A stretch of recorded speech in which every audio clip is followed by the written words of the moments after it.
कोलकाता के RG Kar medical hospital में 31 साल की रेजिडेंट डॉक्टर के रेप और मर्डर केस ने पूरे देश को हिलाकर रख दिया है। 14 अगस्त की रात को रिक्लेम द नाइट के प्रोटेस्ट देखने को मिले। हजारों औरतें और लोग सड़कों पर उतरे छोटे बड़े शहरों में जस्टिस की डिमांड करने के लिए। लेकिन इसी रात 40 के करीब गुंडे इस हॉस्पिटल में आकर प्रोटेस्टर्स पर हमला करने लग जाते हैं। प्रॉपर्टी को वैंडलाइज किया जाता है, पुलिस पर भी स्टोन पेल्टिंग करी जाती है और पुलिस को टीयर गैस का इस्तेमाल करना पड़ता है इन गुंडों को भगाने के लिए। कौन ये लोग थे, किस पार्टी से एफिलिएटेड थे, कोई नहीं जानता अभी। लेकिन वेस्ट बंगाल की चीफ मिनिस्टर ममता बनर्जी पर ब्लेम डाला जा रहा है इस रिपीटेड लॉ एंड ऑर्डर के फेलियर के चलते।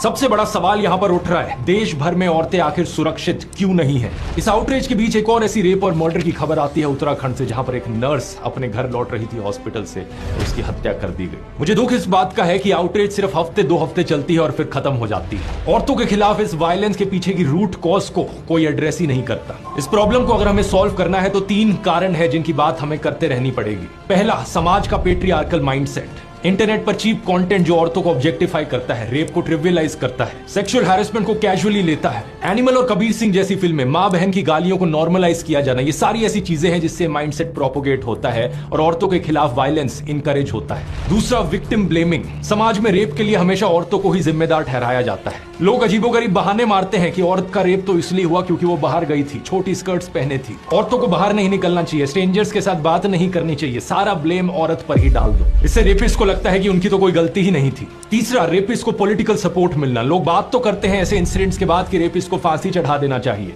लेकिन असलियत में कॉन्विक्टेड रेपिस्ट के साथ क्या होता है ये देख लो। Convicted rapist Gurmeet Ram Rahim Singh, Haryana elections की वजह से इसे जेल से बाहर का रास्ता दिखाया जाता है। 20 साल की सजा में से इसने 235 दिन तो जेल के बाहर ही बिताए हैं। बिल्किस बानो के बलात्कारियों को मालाएं चढ़ाई जाती हैं, उन्हें संस्कारी बुलाया जाता है। बृजभूषण जैसे नेताओं को ओपनली सपोर्ट किया जाता है और कोई अगर पॉलिटिशियन रेपिस्ट बन गया तो उसके फेवर में रैलियां निकाली जाती हैं। अगर देश को सही में औरतों के लिए सुरक्षित बनाना है तो इन 3 चीजों पर काम करना है।